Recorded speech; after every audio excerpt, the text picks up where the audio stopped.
58 दोनों ही पार्ट बड़े अच्छे हैं। तो चलें, पहले क्वेश्चन में v और x कर्व दिया हुआ है हमें, जो कि एक स्ट्रेट लाइन है। तो based on that we are to tell acceleration particle का बढ़ रहा है, घट रहा है या सेम है।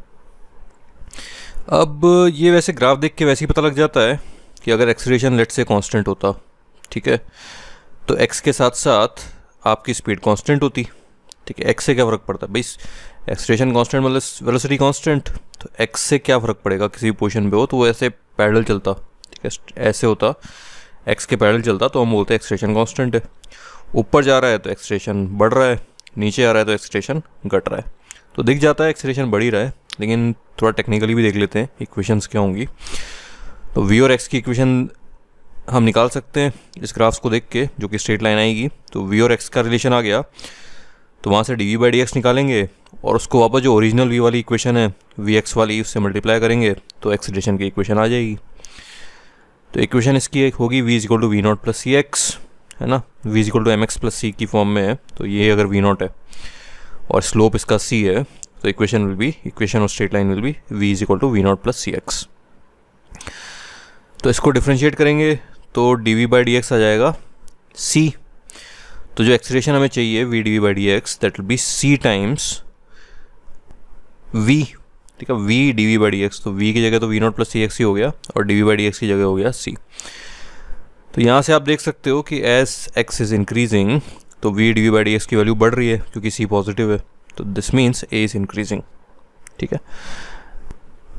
अब यहाँ से अगर पूछा तो नहीं है, लेकिन x वर्सेस टाइम का रिलेशन चाहिए होता तो इसको हम फिर लिखते, इस चीज़ को हम लिखते dv/dt, सॉरी यहाँ नहीं, यहाँ पे v को हम लिखते dx/dt, फिर dx के नीचे इसको ले जाता है v0 + cx को, तो वो एक्सपोनेंशियल फॉर्म में आ जाता हमारा x as a function of time.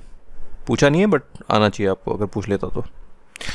Second part, तो हमें vx ग्राफ दिया हुआ है और किसी इस कर्व पे, किसी एक पॉइंट पे हमने नॉर्मल ड्रॉ करी है, तो वो यहाँ 4 पे काट रही है एक्स एक्सिस को, और इसकी जो पोजीशन है वो 3 है एक्स एक्सिस वाली।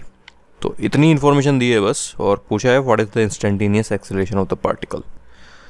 तो इसका भी हिंट इसी प्रॉब्लम में, भाई ये भी vx कर्व था ना, तो इसका स्लोप हमें बता रहा था dv/dx और उसकी मदद से हम एक्सेलरेशन तक जा रहे थे। तो यहाँ भी जो इसका स्लोप होगा वो हमें, उससे हमें हेल्प मिलेगी। और ये राइट एंगल ट्रायंगल है, तो यहाँ से स्लोप बनाएंगे तो ये भी राइट एंगल ट्रायंगल बनेगा, तो वहाँ से हमें एंगल की हेल्प मिलेगी, ठीक है। तो वहीं से स्टार्ट करते हैं, कुछ समझ में नहीं आया तो इस पर टेंजेंट बनाते हैं, एंड दिस टेंजेंट ये थीटा बन रही है एक्स एक्सिस से, so we know tan theta is dv/dx। So let's start from there.